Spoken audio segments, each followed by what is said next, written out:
Hello everyone and welcome to Hutch's Garage for episode 48 of my 1954 International Harvester Farmall Super MTA Tractor Restoration. In this video, the transmission will be filled with oil and will then demonstrate how to repair a wobbly gear shift. Please note that this video footage was taken at an earlier date. I'm at the point where I can put transmission oil back into the transmission.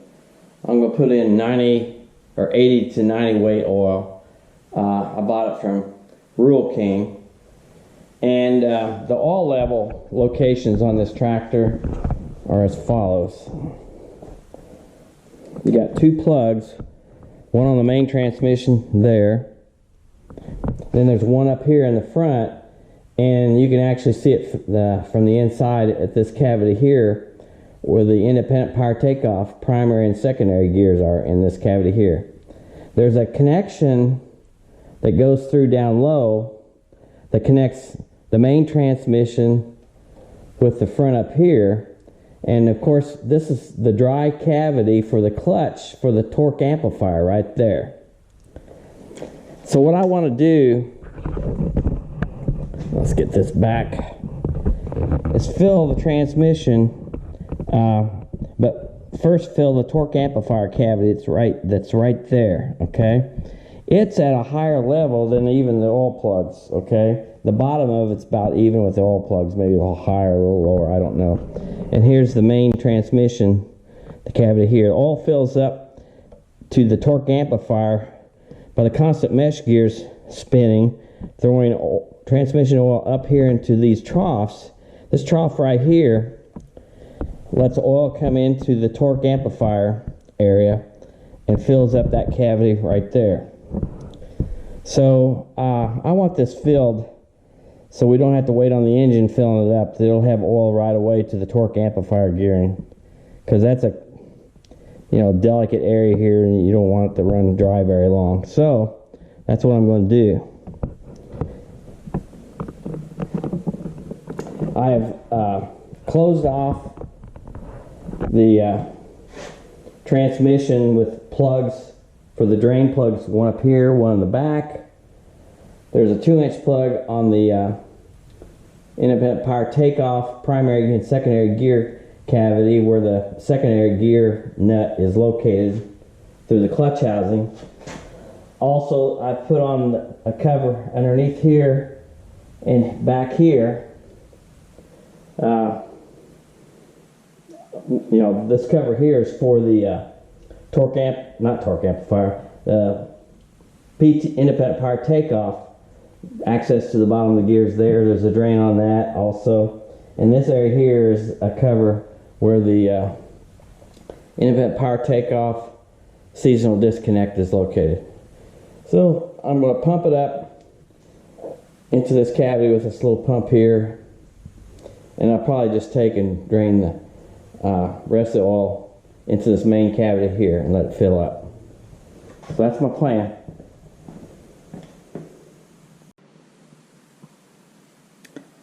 I filled the transmission with 15 gallons of 80-90 weight transmission oil. And I'm going to show the levels from the transmission side on this tractor. I'm going to be showing the relationship between the oil level and where the check plugs are at. All right, so let's go up front and we're going to look at the independent power takeoff primary and secondary gear cavity. Okay, this is it right behind the main clutch on the tractor, and you can see the oil down in there.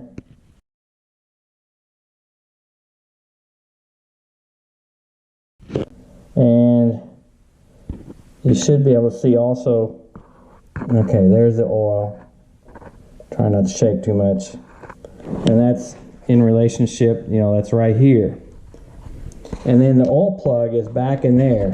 So what I'm going to do is set this light, get the light back there. And we're looking back. Okay, we should see the oil level. And that's where the plug is.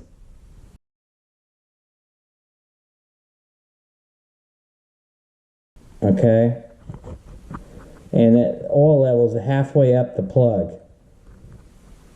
The next cavity I want to show is the torque amplifier clutch area, and that clutch area is a dry area, and there is no oil in there. In fact, get the light just right, we should be able to see a hole coming from the bottom. There we go, a little white hole down there. But anyway, that area is dry. That's where the clutch is and the throwout bearing for the torque amplifier. Now, the torque amplifier has its own cavity that sits higher than the rest of the transmission. So the oil level is up in this cavity, and there's a wall right there, and you can see down below at the bottom part of the camera, that oil there is the transmission oil level.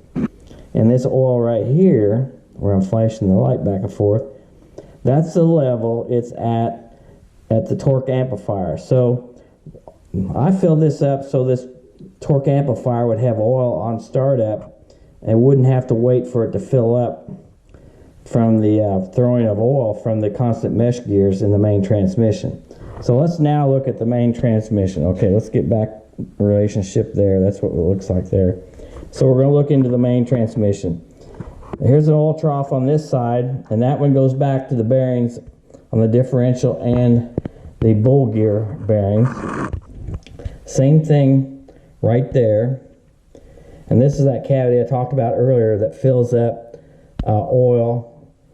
When it splashes in here, it goes into the torque amplifier section and fills that cavity.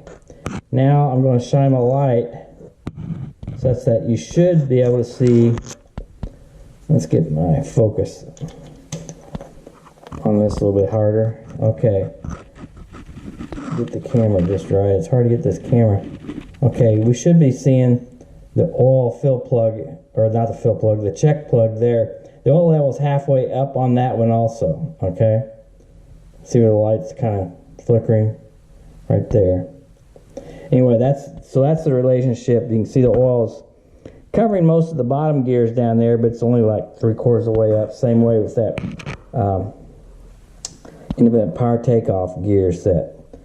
So that's what I wanted to show, is the relationship to the oil fill plug, or not check, the check plug, excuse me. I keep screwing around. So let's go around this side. I'll again show those check plugs. You got one here, which is right by the independent power takeoff primary and secondary gears. You got the one right here, which checks the oil level in the main transmission. And as I said before, from here and a section down below, this is all connected. And the center cavity is dry, and this is the section where the torque amplifier is at.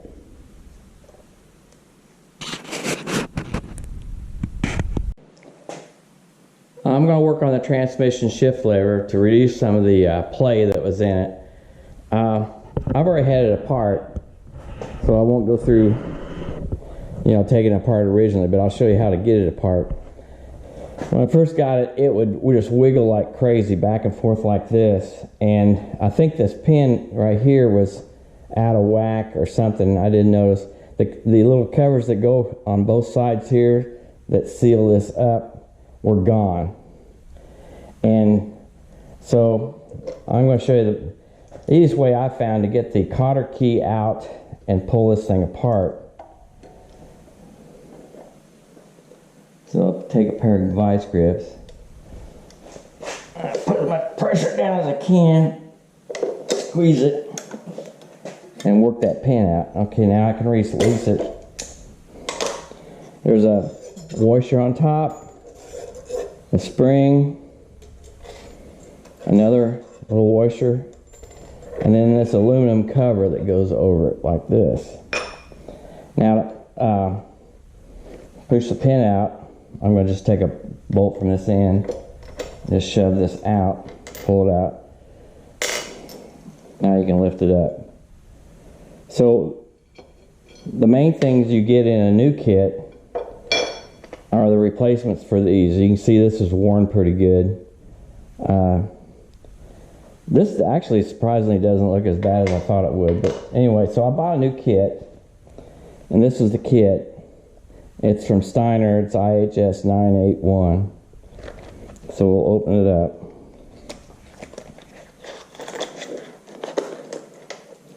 Okay, so it comes with a new large pin that goes in the shifter there, and this is the cross pin that goes through here. And these are the two caps, and go on each side, okay? Now these would not fit at all, so I had to grind it down a little bit until I get a close fit. It's a little bit of friction fit, and then we'll tap those home when we're done. I'm also probably going to put a little bit of sealant on it. So what I want to do now, I want to grease up this cross pin here really good, because I'm not sure how much oil is going to fly up there to keep it lubricated. I really don't think there'll be that much. So I'm putting grease on it pretty liberally everywhere. Slide that in. Of course, you want that hole facing so it's facing like that, okay? And I'm going to grease the bottom of this.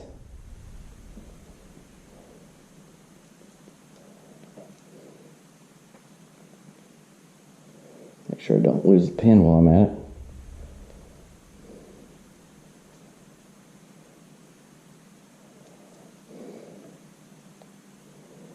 Also down here, this is where all the shifting's done.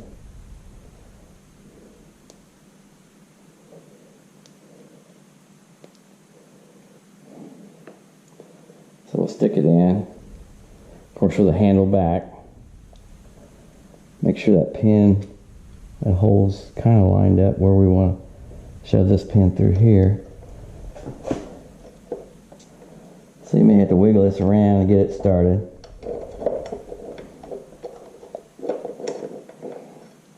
What's wrong here?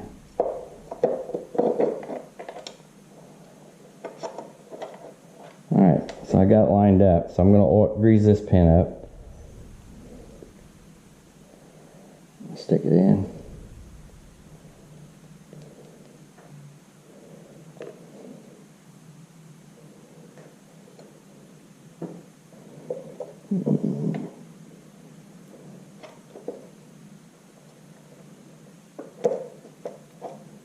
Okay, so it goes just inside like that.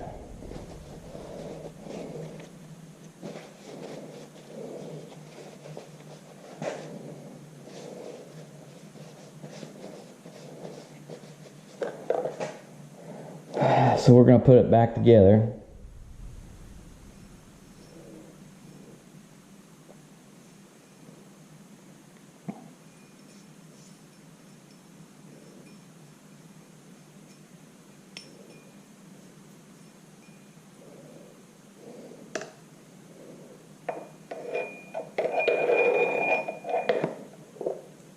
Because that rolls on top of that. So put our first washer on.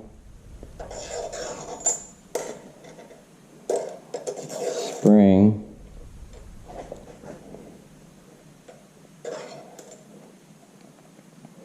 Now we're ready to put the cotter pin in.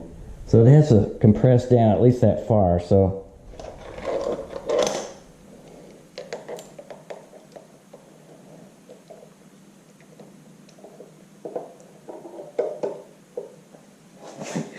I'm getting in front of the camera here, but I got it.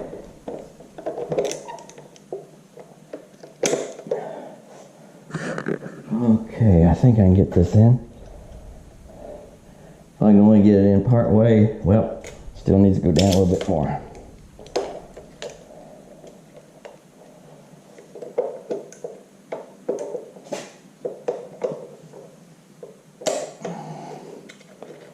Alright.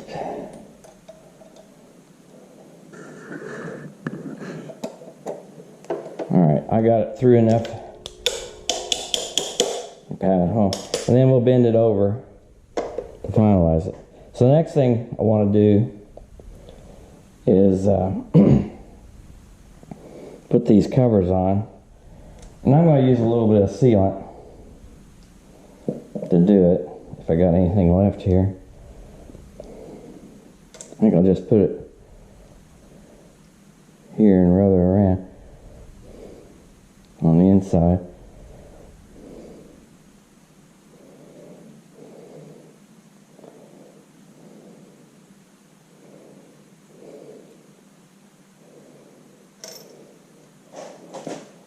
I think I got most everywhere.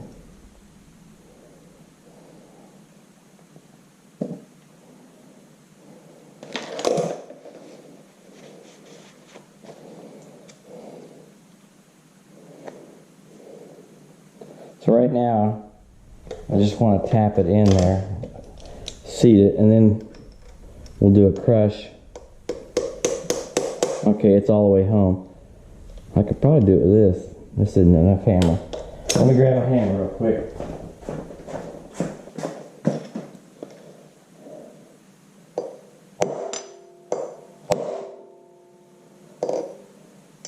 Actually, what I want to do is get my little Paul Peen hammer.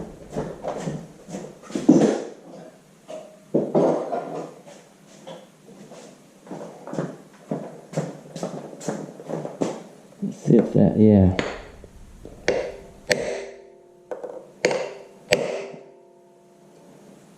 I think I got it.